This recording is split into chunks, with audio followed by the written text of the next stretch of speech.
자, 첫 번째, 양자간 명의신탁에서는 가능합니다. 가능해서 신탁자가 직접 수탁자를 상대로 등기 말소 청구 또는 진정명의 회복을 원인으로 한 이전 등기 청구. 그러니까 여러분, 등기 후에 해당 부동산에 내 명의로 신탁자 A 명의로 등기된 적이 있었다 라고 하면은 원물 반환 청구 가능하다는 거예요. 자, 잘 보세요. 그거 확인하시고 전화주세요.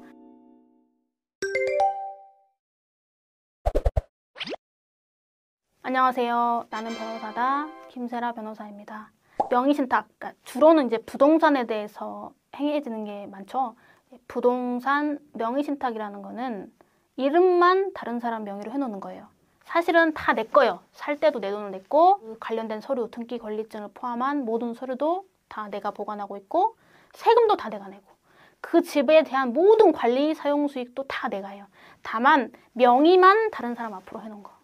자, 이 부동산 명의신탁이 과거에는 이제 허용이 됐는데, 소위 말해서 부동산 실권리자 명의 등기에 관한 법률이라는 법, 줄여서 부실법이라고 하겠는데, 이 부실법이 1995년 7월 1일부터 시행이 되거든요.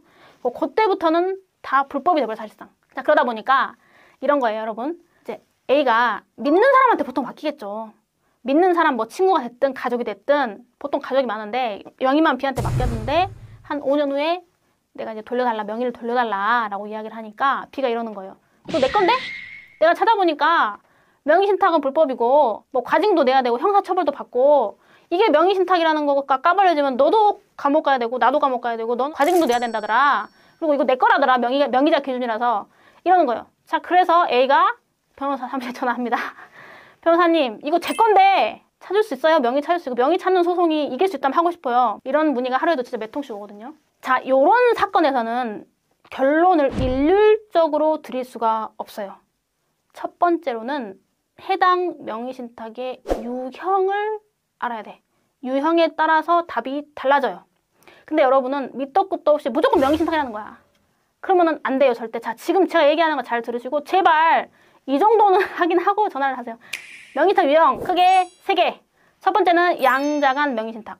양자간 명의신탁 또는 이자간 명의신탁. 이거는 등장인물이 2명이에요. A, B, 신탁자, 수탁자. 그래서 이거는 뭐냐면 A가 자기 명의로 등기가 돼 있었어. 그런 상태에서 어떤 이유로든 명의만 B한테 잠깐 옮겨놓는 거. 그러니까 이자간, 양자간 명의신탁에 해당하려면 반드시 신탁자라고 주장하시는 분의 등기가 한 번이라도 나와야 돼요. 자, 잘 보세요. 그거 확인하시고 전화주세요. 자, 그 다음에 3자간 명의신탁 또는 중간 생략 명의신탁. 여기서부터는 당사자가 3명이에요. A, B, C. 그래서 이 C가 현재 상태의 그 부동산 소유자인데 이 C로부터 부동산을 매수를 하는 거야. 뭐 증여받을 수 있고 여러 가지 이유가 있겠죠. 이전을 받는데 보통 이제 매매니까 매수로 설명하겠습니다. A가 신탁자예요. 이 신탁자가 C하고 매매 계약은 본인이 해요. 계약서도 다 자기가 가서 쓰고 자기 이름으로 써요. 그래 놓고 등기만 B, 수탁자로 넘기는 거. 이게 중간 생략 명의신탁이고 3자간 명의신탁이라고 불려요. 그 다음에 계약 명의신탁이라는 게 있어요. 이건 뭐냐면 이것도 A, B, C 3명이 등장하고 C로부터 부동산을 매수를 하는데 신탁자는 처음부터까지 한 번도 안 나오고 수탁자인 B가 직접 C를 만나서 매매 계약서 다 자기가 매수한다고 해도 다 해요. 돈도 자기 계좌에서 바로 쏘고 한 번도 이 신탁자가 노출이 안 됩니다. 그래서 수탁자가 매매 계약도 하고 등기 명의도 가져가는 형태. 이게 계약 명의신탁인데 이 계약 명의신탁에서만 유일하게 현재 부실법 기준으로 매도인 C가 선의인지 악의인지를 따져서 약간 법률 효과를 다르게 규정하고 있습니다. 여기서 선의, 악의는 착한 놈, 나쁜 놈 뜻이 아니라 이 C 부동산 소유자인 매도인이 명의신탁 사실 그런 관계를 알았냐 몰랐냐요. 알았으면 악의, 몰랐으면 선의. 자, 여기까지 이해를 하시고 그러면 유형별로 명의신탁 부동산 그 원물 자체를 찾아올 수 있느냐, 그러니까 명의를 가져올 수 있느냐. 자, 첫 번째, 양자간 명의신탁에서는 가능해서 신탁자가 직접 수탁자를 상대로 등기 말소 청구 또는 진정명의 회복을 원인으로 한 이전 등기 청구. 그러니까 여러분, 등기 후에 해당 부동산에 내 명의로 신탁자 A 명의로 등기된 적이 있었다 라고 하면은 원물 반환 청구 가능하다는 거예요. 자, 그 다음에 중간생략 명의신탁, 3자간 명의신탁. 이것도 가능해요. 가능한데 잘 봐야 돼요. 신탁자가 A가 수탁자 B를 상대로 직접 이전 등기 청구를 하는 건 안 돼요. 안 되고 신탁자가 매도인한테 가지는 매매 계약에 따른 소유권 이전 등기 청구권을 피보전 권리로 하고, 매도인이 수탁자에게 가지는 등기 말소 청구권을 피대의 권리로 해서 채권자 대의로 들어가는 거예요. 이 중간 생략 명의신탁에서는 적어도 신탁자가 매도인하고 했던 매매계약 자체를 유효한 걸로 보기 때문에 이런 현상이 일어나요. 채권자 대의로 넘어와서 다시 넘어오는 거죠. B에서 C로 넘어가고 C에서 다시 A로 넘어가고, 이런 방법으로 원물을 찾을 수 있다, 이렇게 보시고, 그 다음에 이제 문제는 계약 명의신탁인데, 여러분 사실 실무상 계약 명의신탁 제일 많거든. 계약 명의신탁에서는 매도인이 선이냐 악이냐를 일단 구별을 하긴 해야 되는데, 떠나서 일단 계약 명의신탁에서는 원물을 반환받기는 어렵다. 이 명의신탁이 부실법 시행 이전의 명의신탁이 아니었던 한은 기본적으로 부실법 시행 이후에 이루어진 1995년 7월 1일 이후에 이루어졌거나 그 이전에 이루어졌어도 유예기간이 1년 이내에 실명등기를 하지 않은 그런 명의신탁의 경우는, 계약 명의신탁의 경우는 원물 찾기 어렵다. 원물 찾기 어렵고 대부분은 그냥 매매 대금만 돌려받을 수 있다. 그러다 보니까 생각해보세요. 7년 전에 그 아파트를 살 때는 3억을 주고 샀단 말이에요. 근데 지금 그게 15억이 됐다.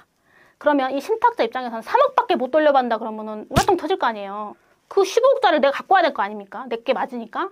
자, 그러다 보니까 지금 이 명의신탁이 도대체 중간생략 명의신탁이냐 계약 명의신탁이냐, 이 해석이 엄청나게 문제가 돼요. 이건 여러분들이 혼자는 해결 못합니다. 결국에는 계약 당사자 확정의 법리라고 하는데, 도대체 이 매매계약에서 신탁자가 매수인인 거냐 수탁자가 매수인인 거냐를 따져야 돼. 3자가 명의신탁은 신탁자가 매수인인 거고, 계약 명의신탁은 수탁자가 매수인인 거예요.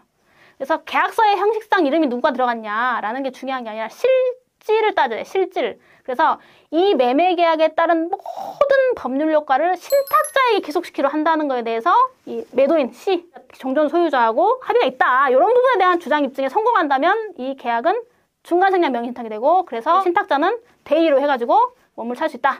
자, 여기까지 보시고, 그 다음에 이제 마지막으로 여러분들이 진짜 많이 질문하시는 거, 변호사님 이거 형사처벌 받아요? 형량이 어떻게 돼요? 변호사님 과징금 나온다고 하던데 얼마 내야 돼요? 일단은 명의신탁 형사처벌 돼요. 근거는 형법이 아니고 부실법입니다. 부실법에 명의신탁자도 처벌되고 수탁자도 처벌돼. 신탁자는 5년 이하의 징역 또는 2억 이하의 벌금, 수탁자는 3년 이하의 징역 또는 1년 이하의 벌금. 그러니까 맡긴 신탁자를 좀 더 중하게 처벌하도록 법정형이 되어 있는데, 여하튼 신탁자, 수탁자 둘 다 형사처벌됩니다. 다음, 과징금. 과징금은 행정적 제재예요. 근데 과징금의 액수 산정 기준을 제가 간단하게 말씀드릴게요. 이 과징금 산정의 액수 산정 기준은 두 가지를 기준으로 해요. 그 부동산의 가격, 부동산 가액하고 의무 위반 기간. 그러니까 명의신탁 등기 한 횟수가 몇 년이냐는 거예요. 그 두 개를 기준으로 그 두 개를 합한 퍼센티지에다가 그 부동산 가액을 곱해요.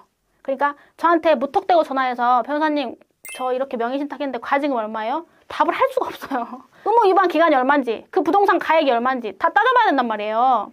그래서 예를 들어서 한번 설명을 드릴게요. 만약에 부동산 평가액이 7억이에요. 그리고 의무 위반 기간, 그러니까 명의신탁 등기한 기간이 7년이에요. 그러면은 시행령 별표에 따라서 10% 플러스 15%, 둘이 더하면 25%잖아요. 그 25%를 어디에 곱하냐면은 부동산 가액에 곱해요. 그래서 그걸 최상한으로 해서 과징금이 때려집니다. 여기서 말하는 부동산 가액은 토지의 경우에는 개별 공시지가, 그다음에 뭐 오피스텔이나 상업용 건물의 경우에는 국세청장이 매년 산정해서 고시하는 그 가격, 주택의 경우에는 개별 주택 가격 및 공동주택 가격, 이걸 기준으로 합니다. 네, 이렇게 이해를 하시면 되겠습니다. 그래서 명의신탁 부동산 원물 찾아올 수 있나요? 이거는 도저히 전화로는 상담이 불가능합니다. 제발 방문해주세요. 네, 오늘도 이렇게 시청해주셔서 대단히 감사합니다.